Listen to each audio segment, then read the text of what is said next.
it comes to technology, it's great until it's not. Right? Where we left off, we were working our way through the smaller and smaller portions of the respiratory system. And we had finally gotten down into the respiratory portion, specifically down into the alveoli. The idea with the alveoli, remember that these are going to be these little sacs that are going to contain the respiratory membrane, which is going to consist, at least in one part, of that simple squamous epithelium, a very small bit of basal lamina, and then the endothelium of the blood vessels, the capillaries of those extensive networks that we talked about on Tuesday. All right, now, the idea is that if you look at an alveoli, the vast majority of the cells there would be those simple squamous epithelial cells, what we will call type 1 cells. Turns out, though, that there are other cells that are present, mainly the type 2 cell, which are actually quite large in comparison, and through which no gas exchange occurs. That's not why they're there. You also have those alveolar macrophages that we mentioned previous that are prowling the interior of those air spaces, looking for things that do not belong so that they can phagocytize it and therefore neutralize it. Just a visual that goes along with this. This would be a type 1 cell. As you can see, most of that is a type 1 cell sort of structure. That the yellow cells that you see every once in a while that look much bigger and thicker, those would be the type 2 cells, which are sometimes called septal cells. They are bigger and thicker, so gas exchange really doesn't happen with them, but that's not their purpose. Their purpose is primarily the production of a particular type of secretory material, something called surfactant. Okay, again, the last component here is the mobile sort of alveolar macrophage that is capable of climbing not only through, so it can go into and out of this epithelial layer, but it can actually crawl along the surface. And as it exists along the surface, it can in fact help to scavenge materials that are down all the way in the bottom. All right. Now, as far as the secretion that the type 2 cell makes, it is something called surfactant. And the idea is that it is primarily going to consist of a lot of phospholipids. The idea with this material is that it's there to reduce the surface friction and therefore to reduce the amount of tension that might exist between the different parts of the alveoli. All right, think of it this way. Remember in lab we talked about the analogy of the produce bags where the very thin edges were so close together they would get stuck. Well, surfactant would be the equivalent of coating the inside of the bags with cooking oil. Okay, that's kind of a lipid sort of compound, right? The idea is if you coated the insides with cooking oil, it really wouldn't be very difficult at all to separate them from each other. In part because this is this material that's in between the two layers that would prevent it from sticking. Okay, and it gives that gap, pre-existing gap. So surfactant basically serves that same sort of purpose. Now, when it comes to surfactant, it is worth noting that we have a normal amount that we should produce, and that there could be a time where either through mechanical damage, like particulate matter that gets down there, or an infection, that you might see those type 2 cells, the septal cells, damaged so that surfactant production goes down. If that occurs, it can lead to respiratory distress, where some of the alveoli are going to basically collapse, the sides stick together, and it's really difficult to get them inflated back up. Okay, now when this happens in an adult, it's a really big deal because there is, you can reinflate them, but it takes outside intervention. The adult by themselves cannot do it. But it is worth noting that you can see newborns experiencing respiratory distress because of a lack of surfactant production that can in fact correct itself. Do you guys know the particular newborn population where this occurs? Give you a hint. They spend the first part of their life out in the world in those little oxygen chambers. Yeah, preemies. Preemies are in fact in those boxes in part because being born premature, their lungs have not yet signaled the septal cells, those type 2 cells, to produce the surfactant in normal enough levels. So they oftentimes talk about the lungs haven't developed yet. Well, a lot of it has to do with the surfactant. And part of the reason you leave them in that chamber is to ensure that even if they do have alveoli sticking together, they can still get an adequate amount of oxygen. But the deal is that as they mature, they start producing more surfactant, and because of their small size, the alveoli can, in fact, come back apart. Okay, so being very young actually works in their favor. Do you know what, by the way, they give the newborns to try to promote that production of surfactant? Typically, it's steroids. Okay, they give them a variety of steroids, and it's usually to, remember, steroids are oftentimes growth hormones. They act as a growth stimulant. In this case, it's to stimulate those septal cells. Okay, that's why they give that to you. All right. In regards to the majority of the alveoli, though, do keep in mind that most of it is the area that's occupied by the type 1 cells. Remember, those are the type of simple squamous epithelial cells. Okay, those cells do form one part of the total respiratory membrane. So that's part 1. Okay, again, on the other side, remember that there is typically an extensive network of capillaries. Each of those capillaries is going to consist of an endothelial cell housing that blood that's flowing through it. Okay, so the thickness of that cell does matter. And there is, a bit of basal lamina between the two of them. Okay. Again, it is worth noting that the entirety of that respiratory membrane is incredibly small, less than a micron. And again, you'll notice that particular nuclei is just about as big as that entire respiratory membrane. Okay. Again, the purpose of keeping it that thin is really because diffusion. Remember, when it comes to diffusion, that the distance you have to diffuse across matters. Okay, if you took me for 165, remember we did the experiment where everybody stood up and we did in the corner and we did a diffusion. One of the things we mentioned was that it took a little while in the front of the class, but that if we had walked outside and did it in the parking lot, it would have taken longer. That's an example of where diffusion was sped up by being in a smaller space. You don't get much smaller than this as far as having that small separation between the two aspects of the gradient. Okay, so between the high and the low. The other thing that works in our favor here is that the gases that we're working with are lipid soluble, which means that this is simple diffusion. You don't have to have special proteins. You don't have to open up special channels. You don't have to do endo or exocytosis. These guys get through the membrane like it's not even there, which means that all that matters is what is the concentrations. To show you how much this respiratory membrane and its thinness matters, if you have some sort of damage, be it from mechanical insult like particulate matter that gets down and inflames, or it's a bacterial or viral infection that gets down there and inflames, you can see sometimes the accumulation of material inside the alveoli. Okay, when that happens, we call that pneumonia. And the problem is that essentially it extends the membrane. Okay, so in other words, instead of just having this very thin sandwich, the liquid sitting on top now is increasing the distance that the oxygen has to diffuse through.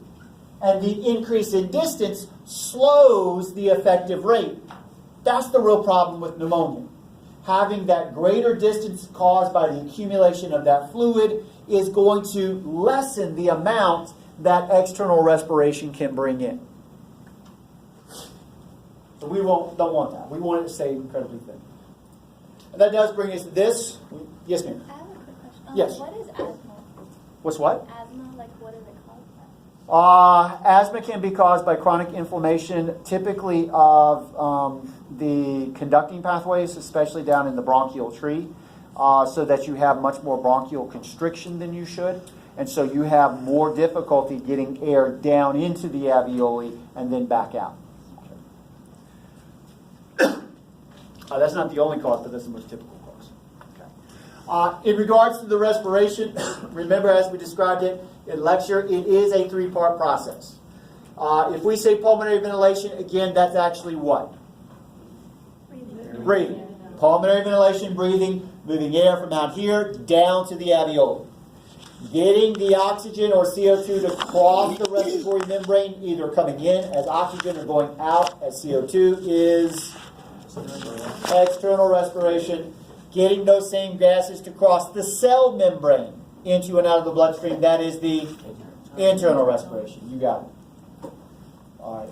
The idea to keep in mind then is that what we do with breathing does matter, without a doubt. But it is simply just that movement of air down into the respiratory portion. And so we really can think of pulmonary ventilation, its ultimate goal is alveolar ventilation. In other words, moving the air in and out of the system really with the goal of exchanging the air in the alveoli. Okay, that's the part that matters the most because that's where most of the respiration actually occurs. The external respiration, I should say. All right, you guys all remember this picture, right? Okay, the major point here is that if volume goes down, what's going to happen with pressure? Pressure goes up. And that if volume goes up, pressure goes down. Okay, remember that when it comes to pulmonary ventilation, that relationship is what drives the movement of air. Okay, changing volume to change pressure to get air to move down a gradient. Okay, now one thing that we haven't mentioned, at least not explicitly, is that the air around you has its own pressure. We did talk about the fact that this tends to be unchanged by our breathing patterns, right? It's so big. Okay, the thing to keep in mind about what we call atmospheric pressure is to some degree it does matter the elevation. I know one of your groups heard this one didn't. The elevation is really going to determine how much gas is sitting above you. All right, if you are at sea level, there is a lot of gas above you, and therefore a lot of pressure from all of those gas molecules. So the atmospheric pressure is high relative to a higher elevation where there's less gas above you and therefore less pressure. What we will assume for all of our discussions is a normal sea level atmospheric pressure. Okay, so we're going to assume we're all at sea level. And truthfully, here in High Point, we're pretty close. We're pretty close to sea level. It's not sea level, but it's pretty close. All right, the idea is that when we talk about creating pressure differences, what we're really saying is the pressure difference between what's going on in our lungs versus what's going on out here. And the idea is that out here in the atmosphere, that pressure is dictated not by what we do, but by, say, the elevation we're at, the gases that are above it. Okay, now having said that, what we can affect is, of course, the volume inside the thoracic cavity, which can change the pressure. Okay, this gentleman named Boyle. Okay, this is a gentleman that came about and did a lot of work in the Industrial Revolution in England. Okay, one of the things that drove the Industrial Revolution in England was the discovery of steam and how to use steam to drive machinery. A lot of work was not done in locomotives. People tend to think locomotives was where most of this work was done, but actually it was in the pumps to draw water out of the coal mines in northern England. And I know it's weird that I know that, but I know that. All right. But the bottom line is this. There's a bunch of gas stuff that was worked out during this time because people were trying to figure out how could they make money building machines that use steam to move stuff, whether it was the pumps or the locomotives or the looms or whatever. All right. And one of the things that this gentleman discovered was what we've already been discussing. This fancy looking formula, P equals 1 over V, just means the inverse relationship. If volume goes up, pressure goes down. If volume goes down, pressure goes up. That's all that really means. Okay, it looks fancy because it's a formal way of putting it, but it just means that an inverse relationship, an opposite relationship. All right. Here's the part that we can affect. All right, just like we saw in that bell diaphragm sort of model of the lung, we can see that we can change the volume of the thoracic cavity and therefore the lungs, and that changing that volume changed the pressure relative to the atmospheric pressure outside of the body. Okay, so here we have the lungs at rest, and you'll notice just below that they say P outside equals P inside. P in this case means pressure. In that first top picture, what they're really saying is the pressure is equal in both places. If the pressure is equal, is air going to move? No. Because if there's no gradient, there's no reason for it to move. Okay? Then they have this one. Notice that the diaphragm is moving down, much as we pulled the bottom of the bottle down. Okay? The idea is if you're doing that, notice we also see the arrows, because we're doing that with the thoracic cavity as well. What's happening to the volume in the lungs? Increasing the volume, which causes pressure to decrease, which now creates low here, high outside, relatively speaking, and so you'll see the air comes in. Again, because you're going down the gradient from high to low. Okay, again, we call that inhalation or inspiration, because that is that inward moving of air. In B, all you see is that we are going to allow the diaphragm to go back up, allow the thoracic cavity to kind of come down around it, so that the volume is doing what? Decreasing, which means that pressure is increasing, so the high is now inside, the low is now outside, so the air is going to want to go out. Okay, again, the idea, I'm simply going down from high to low, and in that case, it causes expiration or exhalation. And that really is the key. It's about the pressure. As long as you can generate volume changes that create pressure differences between the inside and outside, that should be sufficient to allow air to move into and out of your body. Okay. I really should say your lungs. All right.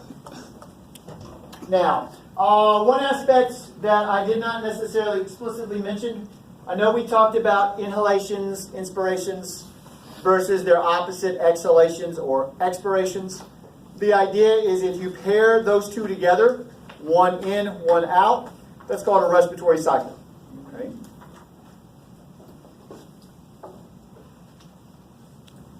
That the point of all of that is to cause volume changes that lead to pressure changes. All right. So, we get to this picture, which is both a great and at the same time potentially confusing picture. All right. I totally get that.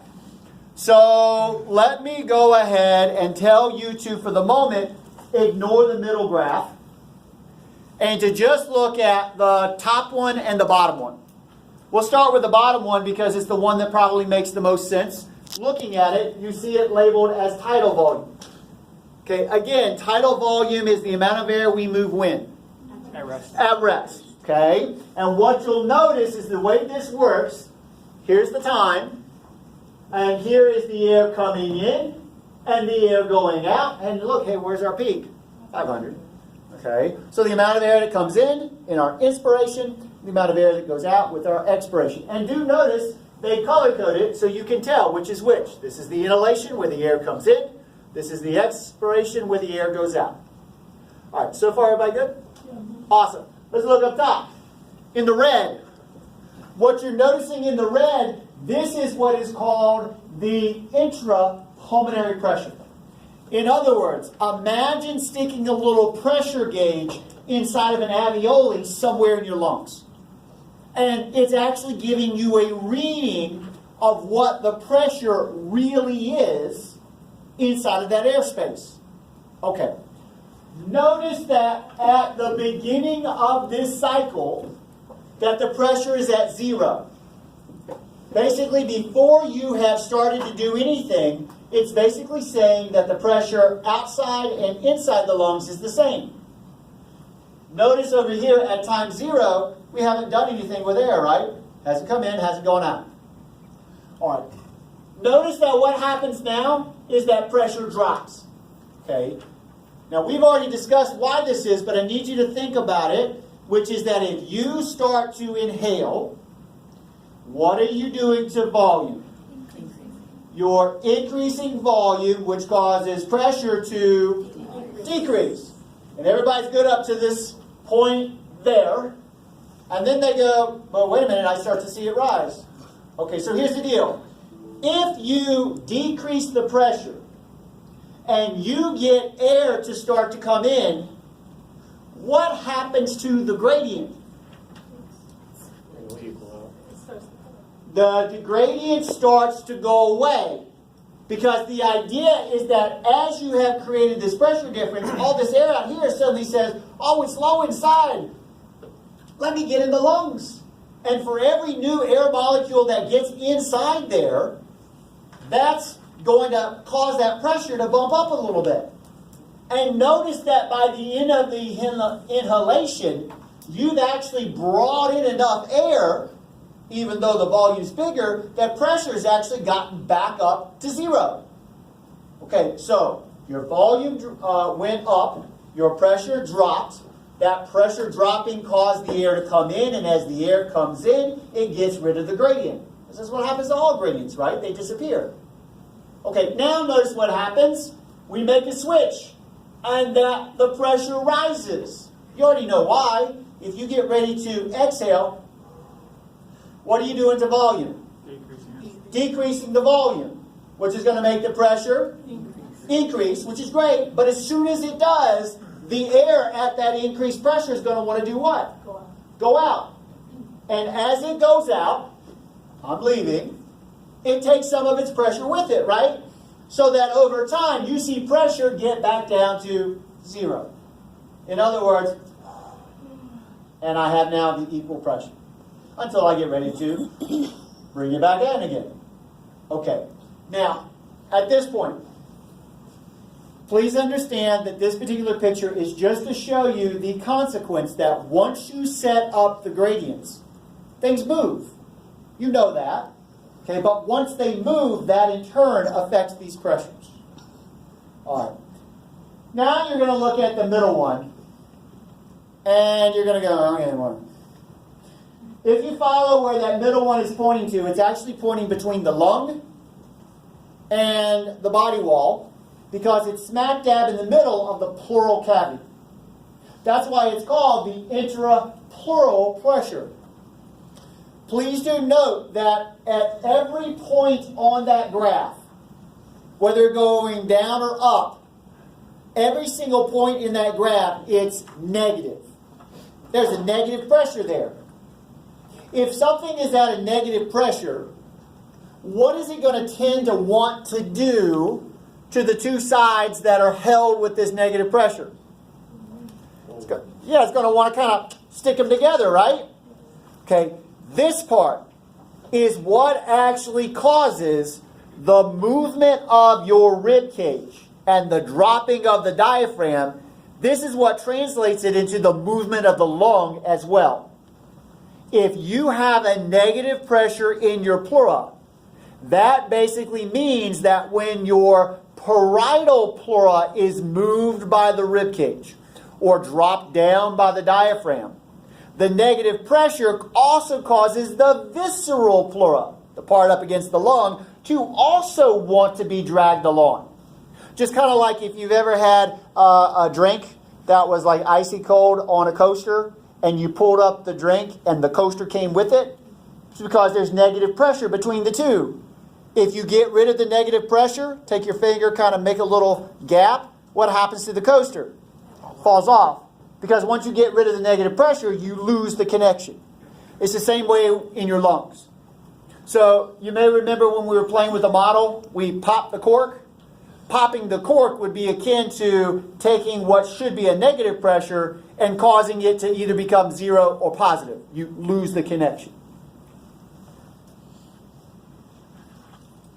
All right. Walk you through this again because I know, again, this is a lot of stuff. Enter pulmonary pressure. Again, this is the little monitor sitting in the airspace, paying attention to what the pressure in that airspace is. Okay? The idea is that all that matters here is that we can change this, at least to some degree, relative to the atmospheric pressure. Okay? And by the way, you'll notice the convention, you're starting to see it more and more. It's P something, big P, little something. You would read that as atmospheric pressure. Even though the P comes first, it's still atmospheric pressure. Okay, the idea is that if you're doing tidal volume, the pressure differences you generate do not